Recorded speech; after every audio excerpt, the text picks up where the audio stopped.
Graça e a paz do Senhor Jesus com todos os nossos amados participantes, cooperadores, aliados em Cristo Jesus. Afinal, este é o tema de nossa meditação desta tarde. Sejam todos muito bem-vindos.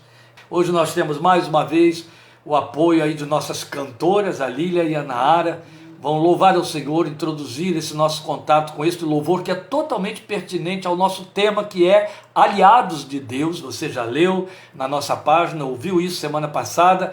Então elas vão louvar ao Senhor com esse cântico. Ao término dele estaremos orando, lendo o texto da palavra e então compartilhando a nossa meditação nele. Deus te abençoe muito. Boa noite, irmãos. Paz, queridos.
Os veteranos, como eu, certamente lembram dos anos que cantaram esta canção. Ela adora ao Senhor. É uma canção que adora. Mas é uma canção que, sem sombra de dúvida, fala de aliança. Fala de tudo que nós temos a considerar dentro deste nosso texto de hoje sobre aliança. E por conta disso, do texto de Gênesis, capítulo 17, de 3 a 13, e esse tema tão significativo para nós, eu convido você a orar neste momento comigo. Nós vamos ter uma palavra de oração invocando a bênção de Deus sobre a nossa meditação, sobre as nossas vidas, e logo em seguida estaremos lendo a palavra do Senhor. Pai Santo, bendito é o teu nome. Nosso coração se levanta diante de ti pelo teu Espírito que nele habita, pela graça que há em Cristo Jesus e que nos cobre, que nos aproxima de ti, que nos dá livre acesso à tua santa e majestosa presença, com reverência, com temor e com gratidão profunda por quem és, pelo que tu és para nós, pelo que revelaste ser em Cristo Jesus, pela maneira como te ofereceste a vidas miseráveis como nós, pequenos, frágeis, pecadores, vermes de Jacó, como a tua palavra diz, vidas que, como o próprio apóstolo Paulo já disse certa vez em 1 Coríntios, vidas que sem procedência, vidas sem nobre nascimento, vidas que não eram nada, mas a quem o Senhor chamou para confundir as que pensam que são. Glória ao teu nome. Glória ao teu nome, porque a cruz realizou tudo isto. O sangue da aliança ali vertido nos tornou teus, nos deu propriedade em ti e tornou-nos propriedade tua. Glória ao teu nome. Lembramos a tua palavra dizendo através do apóstolo Pedro: vocês são propriedade peculiar de Deus. Glória ao teu nome. Glória ao teu santo nome. Tu fizeste isto, Pai. Nossa falsa piedade, o nosso pietismo não nos permite ver uma verdade tão surpreendente, tão cativante, que derruba o nosso coração e toda a sua altivez, pretensões, presunções, porque nos diz exatamente isso. E particularizando, és tu quem estás nos dizendo: tu és a minha propriedade peculiar, eu te comprei com o sangue do meu filho. Glória ao teu nome. Somos teus. E porque nos compraste, tu és o nosso Deus. É disso que fala a aliança. Mas ao mesmo tempo que o nosso coração se derrama de gratidão diante de ti, também dói quando pensa nos que depreciam esta aliança, nos que estão longe dela, nos que não a usufruem, nos que não a valorizam, e que chegaram tão perto e parecem tão mais distantes do que os que nunca para perto dela vieram. Oh, bendito Deus, que a tua misericórdia os alcance a partir de nossas casas, nossos lares, nossos parentes. Vidas que muitas vezes vimos transitando, oh Deus, dentro das naves evangélicas, dos lugares chamados templos, e às vezes até atrás de púlpitos, mas cuja vida prova que estão longe da aliança, do espírito da aliança, do compromisso da aliança. Cativa seus pensamentos, Espírito de Deus. Cativa seus corações a ti. Cativa-nos para junto de ti, na palavra em que queremos meditar, agora que tu tens trazido ao nosso coração, por meio de teu santo Filho Jesus, em seu santo nome, para a tua glória. Amém. Amém. Por favor, comigo, na leitura de Gênesis, capítulo 17, versículos 3 a 13, vamos fazer a leitura no texto que diz: Abraão prostrou-se com o rosto em terra, e Deus lhe disse: eu sou o Deus Todo-Poderoso, ande segundo a minha vontade, seja íntegro. Na sua versão deve estar escrito assim: anda na minha presença e ser perfeito. O sentido desta ordem ou apelativo de Deus é este que temos na tradução da NVI: ande segundo a minha vontade e seja íntegro. Estabelecerei a minha aliança entre mim e você e multiplicarei muitíssimo a sua descendência. Abraão prostrou-se com o rosto em terra, 2 vezes, já é a segunda vez que o texto diz, e Deus lhe disse: de minha parte, esta é a minha aliança com você. Você será o pai de muitas nações. Não será mais chamado Abrão, seu nome será Abraão, porque eu o constituí pai de muitas nações.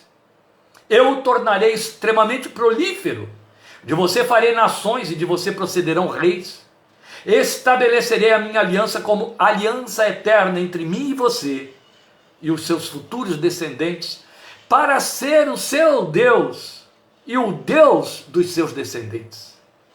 De sua parte, disse Deus a Abraão: guarde a minha aliança, tanto você como os seus futuros descendentes.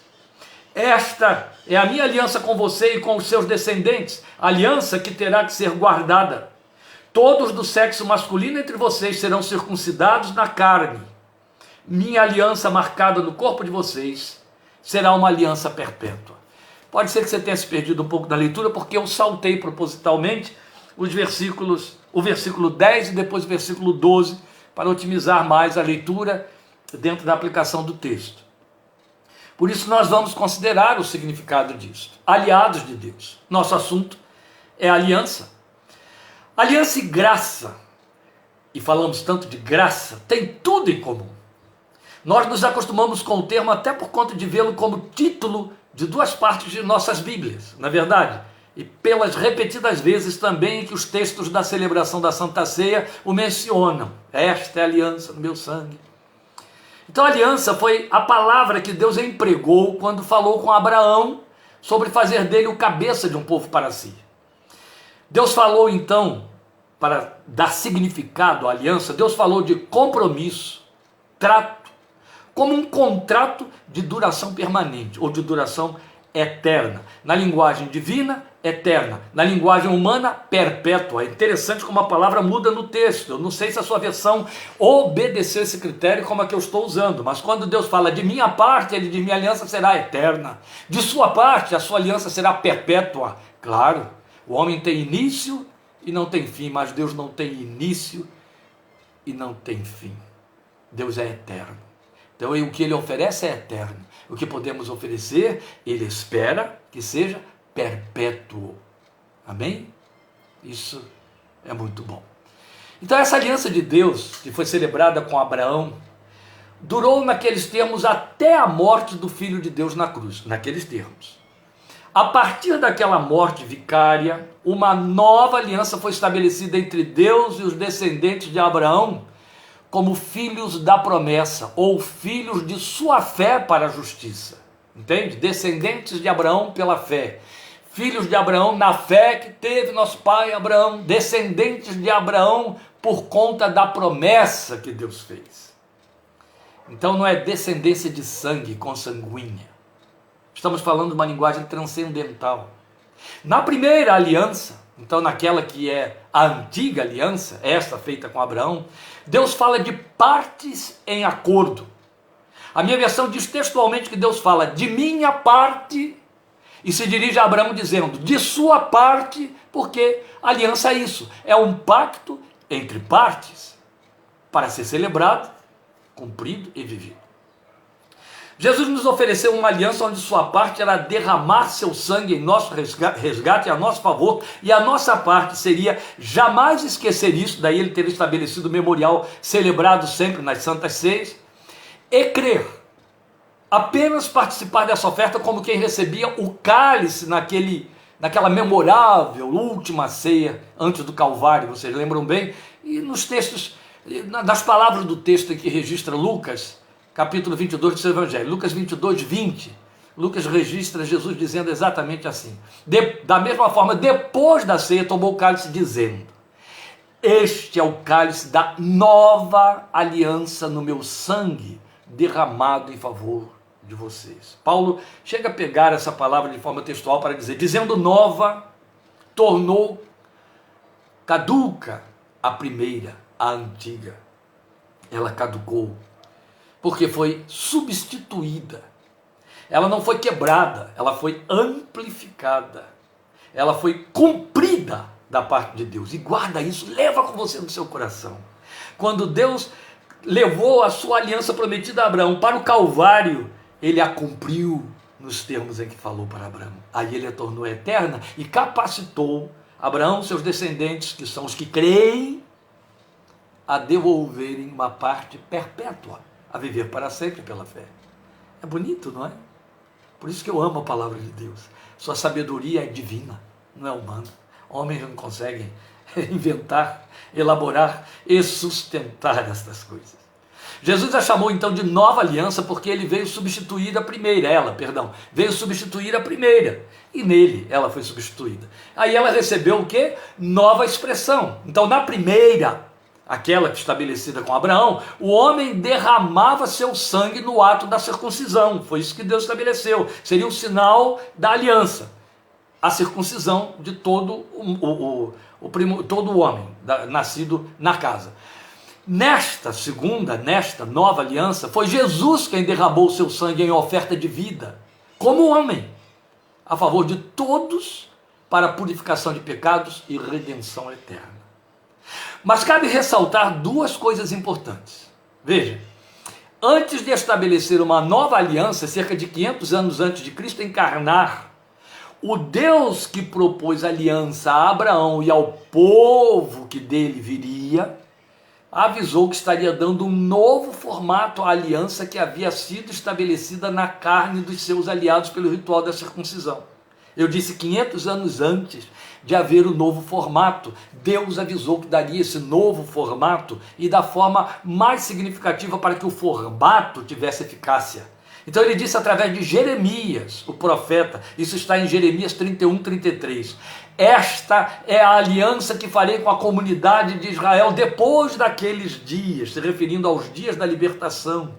Declara o Senhor: porei a minha lei no íntimo deles e a escreverei nos seus corações. Serei o Deus deles e eles serão o meu povo. Presta atenção no que há de significativo aqui. Veja, esta nova formatação da aliança viria a se cumprir nos descendentes de Abraão pela fé, depois daqueles dias, que é a igreja do Senhor Jesus, exatamente como está escrito em Gálatas, capítulo 3, versículo 29. Paulo diz ali: e se vocês são de Cristo, meu irmão, presta atenção nisso que é muito importante. Se vocês são de Cristo, são descendência de Abraão e herdeiros segundo a promessa. Paulo estava escrevendo isso para gentios, que de judeus não tinham nada de circuncisão, muito menos. Mas ele estava dizendo o quê? Se vocês são de Cristo, são descendência de Abraão e herdeiros segundo a promessa, herdeiros de Abraão, herdeiros da aliança. De forma que, aí ele continua, que a aliança deixaria de estar visível na carne para passar a ser conhecida no íntimo, no coração, em lugar da circuncisão.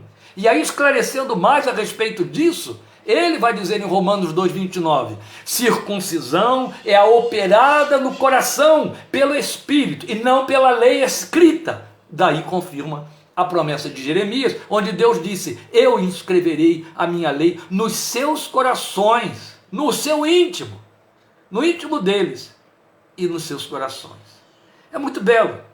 Porque, na verdade, o propósito da aliança era internalização de obediência, internalização de fé sobre a justiça oferecida por Deus em Cristo Jesus. Porque quando Deus estabeleceu a aliança com Abraão, ela não se resumia ao ato da circuncisão. A partir da circuncisão, os circuncidados estavam comprometidos a cumprir toda a lei, a obedecer toda a lei. Esta foi uma forma de Deus dizer ao povo: vocês querem provar que são capazes? Então eu lhes dou o meu manual de integridade e digo a vocês: cumpram-no. E vocês vão ver que não são capazes. E foi isso que aconteceu. O povo percebeu que não conseguia cumprir. Não conseguia, nunca conseguiu. Homem nenhum conseguirá. E aí ele realizou a possibilidade de satisfazer a sua justiça através de Cristo Jesus, o justo, o inocente, que cumpriu toda a lei em nosso lugar e a nosso favor, e derramou o sangue que nos redimiria e que fecha a aliança, exatamente como ele disse: este cálice é a nova aliança no meu sangue. Aleluia. E aí está a promessa feita em Jeremias sobre esse novo formato cumprido em Cristo Jesus. Mas como dissemos, os aliados de Deus, aqueles que estão em aliança com Ele por meio do sangue de Jesus, desfrutam dos mesmos valores estabelecidos na antiga aliança. Esta é a segunda questão. Eles usufruem, nós usufruímos, os que estamos em aliança com Deus por meio do sangue de Jesus, dos mesmos valores que Deus estabeleceu naquela antiga aliança. Então nós vamos vê-los por partes, que é o que nos importa, já que vamos considerar os aliados de Deus. Então veja, a primeira coisa que você tem que entender e pensar na questão da aliança é a origem dela, a origem da aliança. A aliança foi um plano que nasceu no coração de Deus a nosso favor. Como eu acabei de dizer, Deus sabia que o povo não conseguiria cumprir nada. Ele tinha de oferecer algo e fazer algo se pretendia resgatar e criar e tomar um povo para si. Então ele tomou a iniciativa, como nós vimos quando ele anunciou a Abraão. Quando ele decidiu mudar a forma, também isto partiu dele, como sua prerrogativa, de novo a nosso favor, uma vez que o povo de Israel quebrava aliança com ele de forma contumaz. Deus viu que o cumprimento da aliança através de formas externas não satisfazia. Rituais no templo, rituais no tabernáculo antes, rituais da circuncisão, nada satisfazia. As formas externas não satisfaziam. A ponto de Isaías dizer: esse povo se aproxima de mim com seus lábios, mas o seu coração está longe de mim. A forma virou forma, o ritual virou ritual. Entende? É como você fazer uma reza, olhando pela janela o passarinho voando do outro lado. Porque o seu texto está decorado e não tem sentido, não significa nada, não comunica nada e não está conversando nada com ninguém. Isso é muito sério. O povo se aproximava de Deus com os lábios e o coração ficava do lado de fora, ficava em todas as outras coisas, principalmente nas coisas chamadas pecado. Deus resolveu então e disse: eu vou fazer uma mudança nisso aí, eu vou colocar essa aliança no coração deles. Lá em Ezequiel ele vai dizer: eu vou botar meu espírito dentro deles. Onde ele cumpriu isso? Através do derramar do espírito na inauguração da igreja depois que Jesus foi glorificado. Aleluia. Então veja, o povo acostumou-se a um estereótipo. Então Deus decidiu que gravaria essa aliança em nossos corações. E foi aí que surgiu a igreja. Então isso só foi possível no advento da igreja, porque a partir dali o Espírito Santo, após Jesus Cristo ter sido glorificado, desceu para habitar o coração dos que nele creem. Então o Espírito de Deus inscreveu nos corações a inclinação para a vontade de Deus ser cumprida. Nós não viramos autômatos. Imagine. Se o fato de termos o Espírito habitando dentro de nós nos tornasse perfeitos e infalíveis, a gente se converteria e seria trasladado para o céu imediatamente, porque é impossível isso habitando neste planeta sob maldição. Tanto é que Paulo diz que dentro de nós está um espírito que milita contra a nossa carne e outro tanto a nossa carne contra ele. Vivemos esta guerra, não é assim? Aí Paulo diz: aquele a quem você atender, esse vai vencer. Se o penhor da mente der para o espírito, você viverá. Se der para a carne, você morrerá. E por aí vai, não é? Então, é a partir daí que o apóstolo Paulo vai nos dizer em Romanos 1,5 que nós fomos chamados para a obediência da fé. Deus nos chamou para a obediência da fé. Ele nos capacitou para isso ao colocar esse Espírito dele que nos inclina a obedecer, a amar a sua palavra dentro de nosso coração. Então aí temos como primeira evidência de que alguém entrou em aliança, eu não vou falar de uma segunda evidência, nem de uma terceira, mas eu quero dizer que, em primeiro lugar, a evidência de que alguém entrou em aliança com Deus é o imediato amor por sua palavra. A mente se abre para você entender que no livro de Deus você não tem apenas uma biblioteca de 66 livros como composição humana. Esse livro te fala, te guarnece de promessa, te dá consolo, te liberta, orienta a vida. É a voz de Deus ao seu coração, alimenta a sua fé. Temos lido, ouvido, falado isso, vezes sem conta. A fé vem pelo ouvir a palavra de Deus. Então a primeira coisa que acontece é que o Espírito de Deus desvenda os nossos olhos e abre os nossos sentidos para perceber as coisas que da parte de Deus nos são dadas saber. É assim que a Bíblia usa desta linguagem para falar sobre isso conosco. É a convicção profunda de que a Bíblia, a palavra de Deus, para ser crida e obedecida, revela a presença do Espírito Santo em nossos corações. E vejam, a história da igreja e a própria história da Bíblia, na sua transição pela história universal, elas atestam sobre essa paixão que o Espírito de Deus gera. Até em nossa geração, ao tempo da perseguição acirrada e na proibição da veiculação da Bíblia nos países do comunismo ateísta, já dentro da nossa geração, a história registra o empenho, com risco e até perda da própria vida de milhares de cristãos que, impedidos de terem acesso à palavra de Deus e à Bíblia, porque o livro era terminantemente proibido de entrar no país e alguém ser achado com ele na mão, as pessoas decoravam textos, pequenos versículos, onde achassem. Se o Estado queimava Bíblias que encontrava em algum lugar, o povo ia nos monturos de lixo tentar ver páginas que tinham sobrado para decorar aquelas páginas, para reter algo da palavra de Deus dentro de si. Fome espiritual mesmo. Está impregnado disso na história moderna, nos relatos daqueles que foram lá como contrabandistas de Bíblia, né, na linguagem daí de um grande servo de Deus, o irmão André, contrabandista de Deus, e de tantos obreiros como Sam Tippett que entravam, que veiculavam a palavra. Havia homens de Deus que saíam do Ocidente para irem lá para dentro daquelas igrejas subterrâneas da Rússia, com textos enormes decorados, e eles ficavam como verdadeiros gravadores, em pé ou papagaios, durante o culto, repetindo os textos que sabiam de cor, já que a Bíblia não poderia estar na mão, estava na cabeça. Por que isso?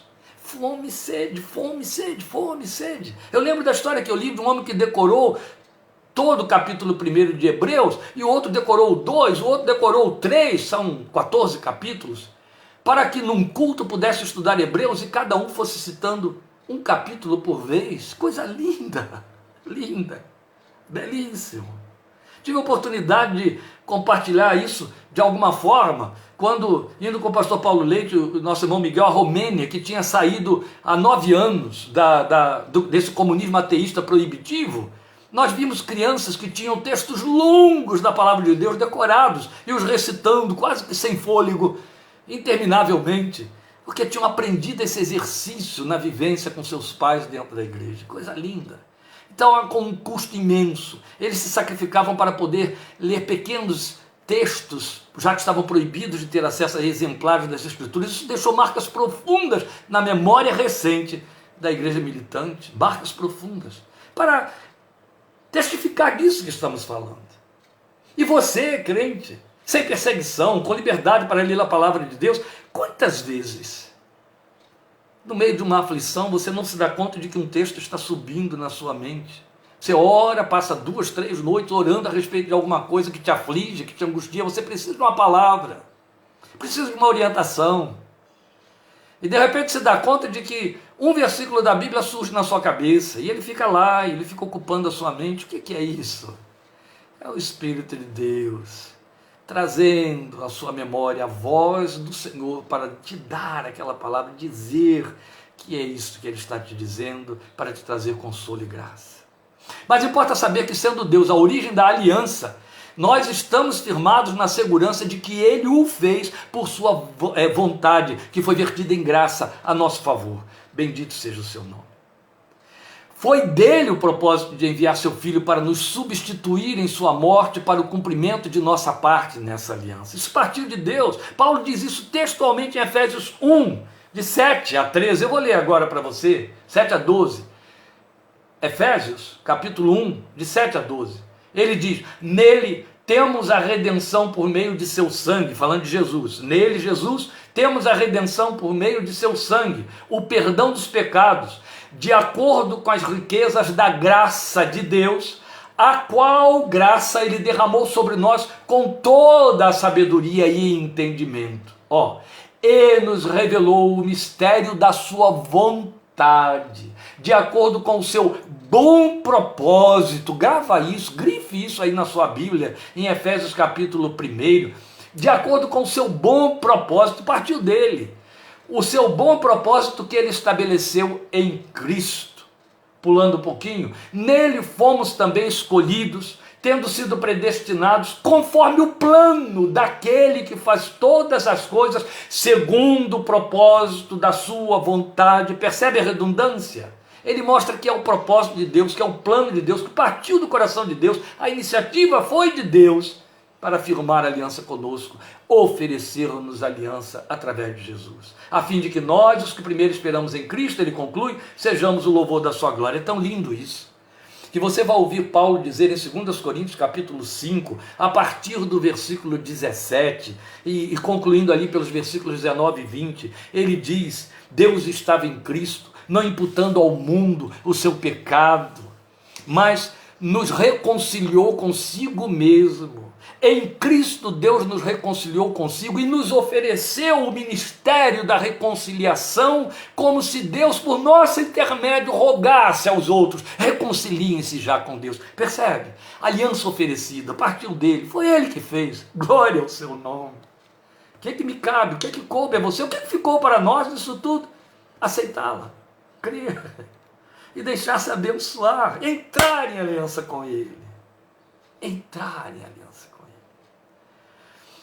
Gosto sempre de lembrar e dizer o que é fato, que a aliança é um construto cultural que está longe de nós já por milênios. Os povos antigos, as culturas antigas, entendiam de aliança como nós jamais entendemos e poderemos pensar. O que entendemos aí de aliança, isso é extremamente pobre, quando a pessoa entra em associação com o outro para um negócio qualquer, aí tripudia, trapaceia, quebra a aliança, desrespeita a aliança. O que restou para nós, e ainda está pobre, foi casamento. A única expressão de aliança que a gente entende pobremente é casamento. Por quê? Porque também a hora que a pessoa quer, quebra essa aliança, com muita facilidade, às vezes até desavergonhadamente. A aliança não era assim. A aliança nos tempos antigos, e por isso Deus se serviu desse conceito era o comprometimento de partes de forma inquebrantável, onde o que pertencia a um passava a pertencer ao outro. Bens, benesses, méritos e deméritos. Benesses e desfavores. Ônus e bônus, entende? Se duas pessoas entrassem em aliança, dois povos, dois grupos, eles se tornavam unos, no sentido de terem as mesmas demandas. A história da igreja, só para você entender, como isso ainda se estendeu e ainda funciona em algumas comunidades mais primitivas, até a nossa pós-modernidade. A história moderna da igreja conta sobre David Livingstone, que foi o grande missionário britânico e desbravador de fronteiras do interior da África, que entrou lá pregando o evangelho de Jesus, como antropólogo também, fazendo extraordinárias conquistas e evoluções culturais. E à medida que ele ia sendo recebido por determinadas tribos, ele ia entrando em aliança com elas. Por quê? Porque se ele entrava em aliança com determinada tribo, ele tinha alguns favorecimentos, alguns apoios. E à medida que ele foi sendo bem recebido, isso foi sendo muito bem realizado. Essa história conta que, em certa ocasião, David Livingstone entrou em contato com uma tribo bem primitiva, mas conquistou aquela tribo e evangelizou aquela tribo. O chefe da tribo se converteu, vários se converteram por conta disso, se tornaram cristãos, e ele ficou lá um longo tempo. Mas ele tinha de continuar para o interior da África, fazendo seus desbravamentos. Quando chegou a ocasião de partir, o chefe da tribo disse para ele: olha, há várias tribos aí que são nossas inimigas, mas há várias tribos aí que estão em aliança conosco e que podem lhe dar apoio e ajudá-lo e acompanhá-lo e protegê-lo. E aí eu vou identificar você como um aliado nosso. E o que esse homem fez? Ele usou um bordão que era como seu cetro de cacique, de chefe, de xamã, rei, e deu a ele e disse: você vai levar o meu bordão. Por onde você passar, que virem esse bordão na sua mão, vão entender que você está em aliança comigo. Então vão ter que recebê-lo, protegê-lo, cuidar de você, lutar em sua defesa, tanto quanto fariam comigo e com o meu povo. Porque vão entender que somos aliados. É bem moderno isso, porque estamos falando aí de algumas dezenas de anos, algumas décadas passadas. Isso era aliança na antiguidade.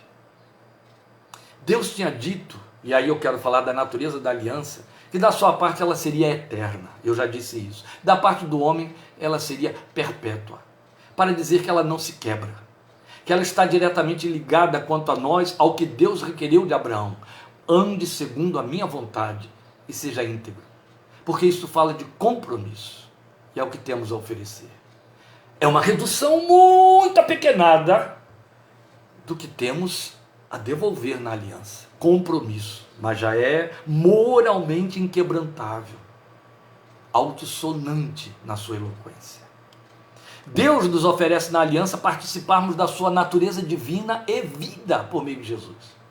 Seu compromisso é nos transformar à imagem do seu Filho, como está escrito, está lá em Efésios 4,13, até que todos cheguemos à unidade da fé e do conhecimento do Filho de Deus. A minha versão diz: até que todos alcancemos, porque é um processo que o Espírito de Deus está operando. Então é até que todos alcancemos a unidade da fé e do conhecimento do Filho de Deus e cheguemos à maturidade, atingindo a medida da plenitude de Cristo. Veja, e ainda é Paulo, o apóstolo, que corrobora isso quando ele vai dizer em 2 Coríntios 3,12, o que para mim é o supra-sumo da revelação da aliança. E todos nós, é o texto de 2 Coríntios 3,18, há um cântico muito belo, Betel brasileiro cantava muito, 2 Coríntios 3,18. E todos nós, que com a face descoberta, ou com o rosto descoberto, contemplamos a glória do Senhor, segundo a sua imagem, estamos sendo transformados com glória cada vez maior, a qual vem do Senhor, que é o Espírito. Meus irmãos, que bênção incomparável da aliança está contida aqui em 2 Coríntios 3,18, quando o texto diz: todos nós estamos sendo transformados. Ele usa uma voz que para o português seria vertida em voz passiva. Nós somos passivos desse processo que está sendo feito pelo Espírito Santo em nosso interior. Glória a Deus. Os veteranos aí comigo, Denise, Ana Maria, tem outros mais, Não se sente tentado a cantar 2 Coríntios 3,18? Claro que sim. Com o rosto descoberto, olhando para o Senhor, como num espelho a glória do Senhor, transformado sou, a mesma imagem do nosso Redentor, pelo Espírito Santo de Deus. Imagina Marília lá do outro lado, missionária, fazendo contralto deste cântico agora. E é inesquecível, porque é maravilhosa a proposta. Vou repeti-la. E todos nós, que com o rosto descoberto contemplamos a glória do Senhor, segundo a sua imagem, a imagem do Senhor Jesus, estamos sendo transformados com glória cada vez maior, a qual vem do Senhor, que é o Espírito. Oh, meus amados, veja bem, eu tenho pouco tempo e eu não vou ocupar o seu tempo, eu quero pregar essa mensagem. Mas eu quero lhe dizer uma coisa que é tão significativa. Em agosto deste ano, de 2021, querendo Deus, eu vou completar meu ano do jubileu de conversão. Eu acho que eu vou sair de cena no dia 28 de agosto de 2021. 50 anos de evangelho. 50 anos de uma vida que nasceu de novo nascimento. Conversão genuína, real, de paixão por Deus gerada no meu coração pelo Espírito Santo. 50 anos. Ao longo dessas 5 décadas, eu acho que são muito poucas as vezes que eu deixei de olhar para dentro de mim mesmo, à luz de 2 Coríntios 3,18, sem questionar: meu Deus, está acontecendo? Está havendo uma glória maior do que há 50 anos atrás, aqui dentro. A glória está maior do que o ano passado. A glória está maior do que há 10 anos. Meu Deus, só o Senhor pode dizer se está. Quero dizer a você o que significa a luz de 2 Coríntios 3,18, glória cada vez maior. Você não pode ler 2 Coríntios 3,18 sem associá-lo a Efésios 4,13, que é o propósito da aliança, é o compromisso de Deus na aliança. Por isso que eu li antes. Glória cada vez maior é cada vez mais junto de Jesus, cada vez amando-o mais, cada vez mais assemelhado a Ele. Pare para dentro do seu coração, volte-se lá para dentro e pergunte a você mesmo: está acontecendo? Cada vez há mais de Cristo e menos de mim. É como a confissão de João Batista. Cada vez ele maior e eu menor. Está acontecendo. Estou falando de perfeição, estou falando de integridade. Integridade. Foi isso que ele requeriu de Abraão. Mas eu quero pensar também nos resultados da aliança. É por demais importante nós atentarmos para o impacto da proposta da aliança feita por Deus a nós através do Senhor Jesus. Tanto ao anunciá-la a Abraão, afirmando que seria extensiva a sua descendência, quanto ao reformá-la através do anúncio do profeta Jeremias. Ele, Deus, ali, afirmou categoricamente que o que tinha a nos oferecer na aliança era a sua vida em nós. Está aí, é o texto de 2 Coríntios 3,18. Sua vida em nós. Quando ele disse e repetiu: eu serei o seu Deus, e eles serão o meu povo. Atende. Da parte de Deus, ele se oferece para ser e agir como Deus em nossas vidas. O que ele nos traz é o que ele, em sua capacidade, poder e exaltação, é. Entende? É isso. Isso é o que ele nos traz. Ele vem e age como Deus, é o que ele oferece. E nós, apenas o pertencimento, como esses frágeis mortais que somos, porque não passamos disso. Mal comparando, ou até grosseiramente comparando, à guisa de ilustração, e lembrando que o Senhor Jesus muito mais tarde nos fala dessa oferta de Deus emblemada numa parábola que nós conhecemos como a do filho pródigo, eu chamo de a dos 2 filhos. O pai, ali na parábola, afirma para o filho que permaneceu em casa, ou seja, em aliança com ele: tudo que é meu é teu. Daí o cântico de Lília e Naara, que escolheram esse cântico sem saber de nenhuma destas minhas abordagens. Veja bem, eu vejo sempre o Espírito Santo em tudo isso. Jesus coloca na boca daquele pai, falando para o filho que permaneceu em aliança: meu filho, tudo que é meu é teu. E aí vem a ilustração grosseira de que eu quis falar para que isso nos esclareça. Quando Deus diz: eu serei seu Deus na aliança, e você será meu na aliança, meu povo. A comparação grosseira, para que você entenda, seria essa: uma rainha, como Elizabeth II, por exemplo, chegaria para um plebeu britânico e diria: eu entro em aliança com você, comprometida como a rainha que sou, com tudo que tenho e represento. De você eu quero apenas que você seja quem é, que se ofereça com o que é e o que tem. Dá para sentir? Vai parecer a você que a minha ilustração grosseira é irreal. Não é não. A história conta para nós que no tempo da Rainha Vitória havia um estado de guerra, um estado de conflito em determinado lugar. Embora tenha sido um tempo de paz britânica, mas houve um conflito numa das regiões e a rainha precisou, durante esse conflito, de um determinado artefato que só um homem, um empresário, produzia.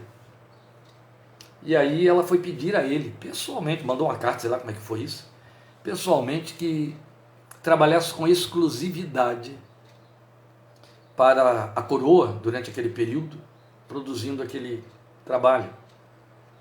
E ele manda uma resposta para ela dizendo: entendo a necessidade, a importância disso, me sinto honrado, mas eu quero lembrar que eu tenho clientes e todos eles têm suas necessidades.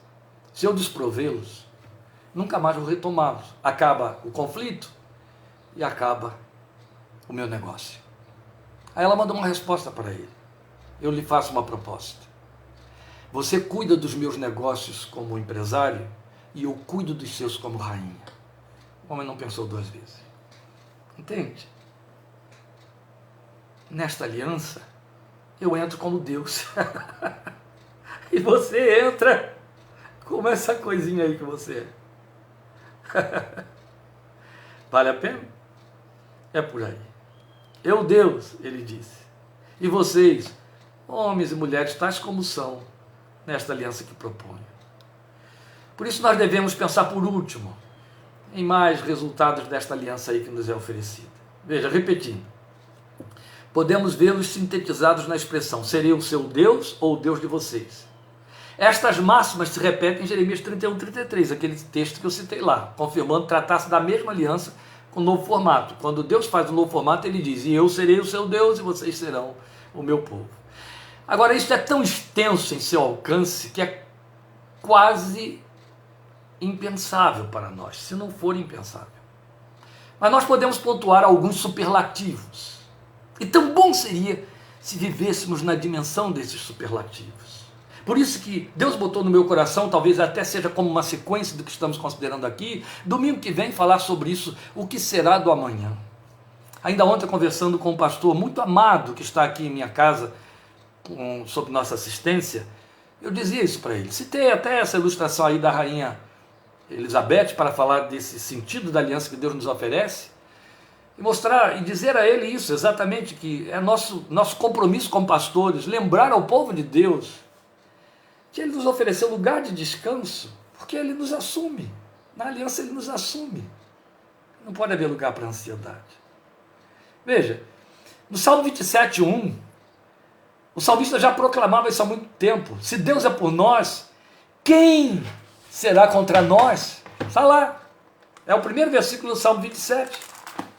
Depois você vai ter, em outras palavras, quase que a repetição disso, quando Paulo diz em Romanos 8:31, que diremos, pois, diante dessas coisas? Se Deus é por nós, quem será contra nós? É um reforço, é uma repetição, sim.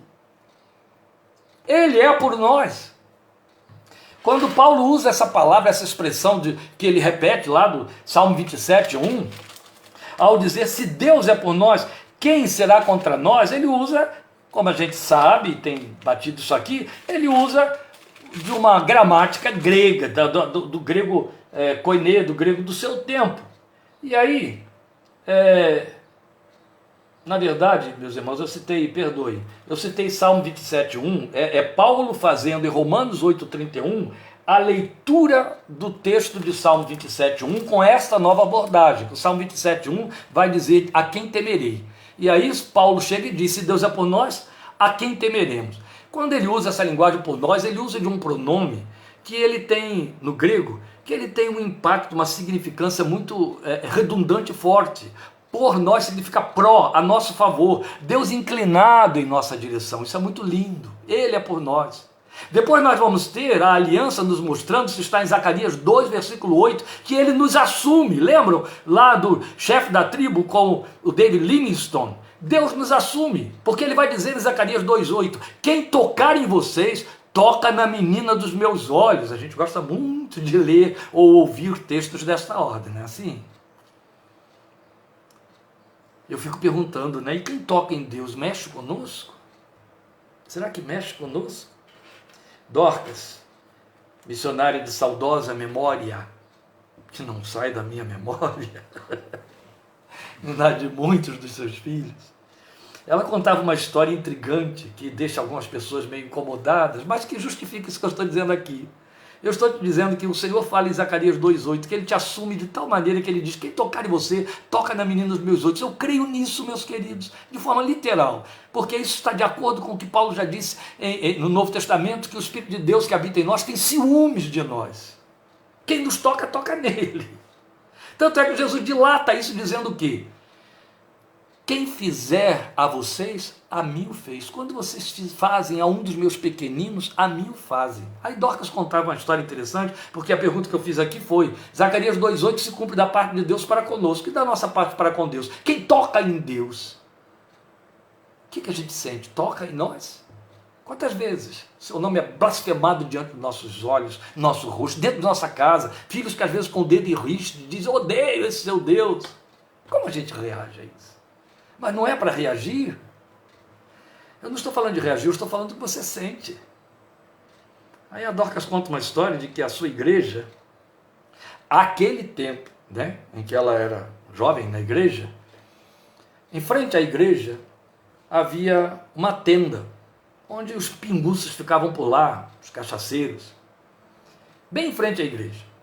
E a turba, depois que tinha tomado umas e outras e comido não sei quantas águas, eles começavam, então, embriagados, a debochar dos crentes, dos cânticos que tinham na igreja, etc. Um desviado, filho da igreja, filho de uma família inteira que frequentava a igreja congregacional central de Campina Grande, na Paraíba, um desses desviados frequentava o bar, ali em frente. E houve um dia em que ele lá estava, bem na hora do culto, a família dele entrando para o templo ali em frente, e ele lá no meio, né, a roda dos escarnecedores, como diz o Salmo 1. E os escarnecedores, sabendo que ele era um desviado, sabendo que ele era filho de uma daquelas famílias que estava entrando na igreja, começaram, como faziam sempre, debochar dos crentes, falar bobagens, jogar apelidos, fazendo deboches. Já vivi isso tantas vezes. Ele foi aturando, estava lá tocado, mas foi aturando. Até que num dado momento, o mesmo grupo começou a falar do Jesus daqueles crentes. E aí o homem cresceu para o lado deles. E disse, querem falar da minha família? Fala. Querem falar daquela gente toda que está entrando ali? Pode falar o que vocês quiserem. Mas do Jesus deles vocês não vão falar, não. E eu não quero contar os detalhes que Dorcas conta do desdobramento disso aí para não escandalizar você. Mas a verdade é que aquele homem desviado teve uma reação que eu e você nem sempre temos. Embora o meu Deus e o seu Deus digam que por conta da aliança, quem toca em você, toca na menina dos seus olhos. Toca na coisa mais sensível que o corpo humano tem. Foi isso que ele usou como metáfora para poder a gente entender o tamanho desta sensibilidade em oferta. Por isso é que ele nos investe de sua autoridade representativa. Quando ele diz assim, em meu nome, lembram, Jesus disse, em meu nome farão, em meu nome curarão, em meu nome, tudo que pedires ao Pai, em meu nome. Estejam em mim, suas versões dizem, está em mim, eu estarei em vocês. Isso é aliança. Então, o que está no bojo dessa aliança oferecida? Proteção, segurança, defesa, abrigo, cuidado, tudo que eu preciso, você precisa, glória a Deus, e vida eterna. Você quer ver um salmo que exalta a aliança com todas as letras? O Salmo 23, que o crente todo deveria saber de cor, os 6 versículos, da primeira palavra à última. A primeira começa, o Senhor, e a última é para sempre, as 2 últimas, não é? Está tudo ali, aquilo é aliança. Aquilo é aliança. Qual é a parte do adorador ali na aliança? Confessá-lo, ele é o meu pastor. Se eu confesso com o meu pastor, me assumo ovelha e me deixo guiar por ele. Veja, não é só porque eu estou falando do que ele nos oferece quando eu falo de proteção, segurança, defesa, abrigo, cuidado, mas também na aliança há o seu desejo de nossa participação, que eu chamei no início de nosso compromisso, nos seus interesses e propósitos. Daí Jesus ter posto na nossa boca, na oração com que nos ensinava a falar com o Pai, dizer: venha o teu reino. É a primeira coisa. Pai nosso que estás nos céus, santificado seja o teu nome, venha o teu reino. É o meu cumprimento, meu compromisso. Eu estou assumindo um compromisso, assumindo o compromisso de santificar o seu nome, assumindo o compromisso de cumprir a sua vontade na terra como no céu, e assumindo o compromisso de divulgar o seu reino, de manifestar o seu reino, de difundir o seu reino, de viver no seu reino, para o seu reino, consciente do reino, para que a minha aliança com ele seja inquebrantável, porque de fato a aliança é inquebrantável, mas ela precisa ser honrada, ela precisa ser discernida. Atenção, irmãos crentes em Cristo Jesus, que celebram Santa Ceia, vezes se encontra nas suas igrejas e encontros. A aliança precisa ser discernida. Paulo nos exorta tacitamente em 1 Coríntios capítulo 11, quando ele diz que você não pode comer o corpo, o pão e o sangue sem discernir, comer o pão e beber o cálice sem discernir o corpo e o sangue do Senhor. Não pode, ele diz, porque se fizer assim, vai comer juízo para si mesmo. Tem de haver discernimento na aliança. Eu preciso estar o tempo todo consciente de que em aliança com ele, eu estou aliado com os aliados dele. É corpo de aliança, entende? Paulo vivia isso tão de perto, que escrevendo aos Coríntios ele disse: quem enfraquece que eu não enfraqueça. Definindo como isso se manifesta em termos espirituais, ele diz: quando um membro do corpo é honrado, todos são honrados com ele. Quando um sofre, todos sofrem com ele, ou quando é desonrado. Isso é muito belo. São emblemas espirituais, mas são realidades espirituais místicas, misteriosas e reais. É o mistério da nossa fé, porque a nossa fé tem um cômputo de mistério, do contrário não seria fé. E aí está o mistério revelado, de que o corpo de aliança manifesta-se de forma que, no conjunto, nós vivenciamos as mesmas coisas. Esta é a razão. Porque quando vamos encontrando, esbarrando por aí com crentes, cultos, igrejas, que celebram-se evangélicos, Bíblia na mão, fazendo confissões que vão na contramão da verdade, na contramão do testemunho, na contramão, sabe? Aderindo a pensamentos, ideologias, e compactuando com coisas essencialmente mundanas. Esta é a hora que você tem de dizer: eu estou em aliança ou não com essa gente? Esta é a hora que você tem de questionar: são mesmo filhos de Deus, ou eles quebraram a aliança e eu vou fazer a aliança com uma aliança quebrada? Cuidado, discirna o tempo todo, não faça conluio com confissões reprovadas. Cuidado, você é um corpo de aliança. Quando ele promete estender a aliança aos descendentes de seus aliados, ele prometeu a Abraão, ele repetiu falando para Jeremias. Nós devemos lembrar como ele sintetizou isto na mesma promessa a Davi, deixando claro que os descendentes de Davi deveriam andar nos seus caminhos. A aliança nunca vai prescindir dessa nossa resposta. Ninguém nasce aliado de Deus sem que vivencie os compromissos da proposta e oferta da aliança, entende? Não é porque eu nasci de um aliado que eu estou em aliança com Deus. Não, eu vou ter de entrar em aliança. Deus simplesmente disse: se você aceitar a minha aliança, você vai experimentá-la do mesmo jeito como seu pai, sua mãe, seu ancestral aí. Então ela nunca vai prescindir da nossa resposta. Você já não nasce já aliado de Deus. Não, tem de haver o vivenciar compromissos da proposta e oferta da aliança em caráter pessoal e individualmente. Vide Minuta da Fé 25, parte 3, que eu sei que incomodou muita gente que alimentava a ilusão de que aquele texto falando para o carcereiro, crendo no Senhor Jesus serás salvo tu e a tua casa, garantia salvação por procuração para todos os filhos, por mais ímpios que sejam. Isso não existe. De igual maneira, quando Deus diz minha aliança é contigo, com teus descendentes, o que Ele está dizendo é, eu estou aberto para os teus descendentes. Eu quero entrar em aliança com eles. Por isso continue orando por seus descendentes e exortando-os ao arrependimento e a crer. Glorifique ao Senhor pela aliança. Honre a aliança, usufrua a aliança, descanse na aliança, porque Deus é pró você. Se Deus é por nós e Ele é por nós, se Deus é por você e Ele é por você, o que e quem pode ser contra? Glória a Deus. Amém? O Senhor te abençoe, te cubra de graça, de bênção, fortaleça a sua fé. Em nome de Jesus estejamos juntos quarta-feira, Minuta da Fé 26, 20 e 30. E domingo que vem, o que será do amanhã? 17h30. O Senhor te abençoe. Suporte a minha imagem aqui um tempo maior, porque existe um fenômeno aqui que a turma lá dentro da casa, e agora o grupo está maior lá dentro, assiste pela televisão. E aí se eu desligo aqui no momento em que eu termino de falar, imediatamente cai o sinal lá. Aí eles perdem a última parte. Isso é uma queixa de todo domingo.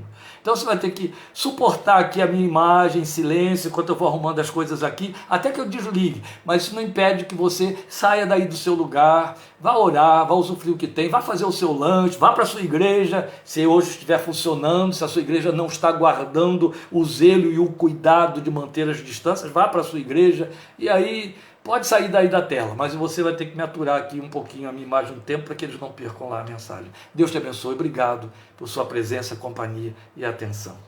A paz do Senhor Jesus.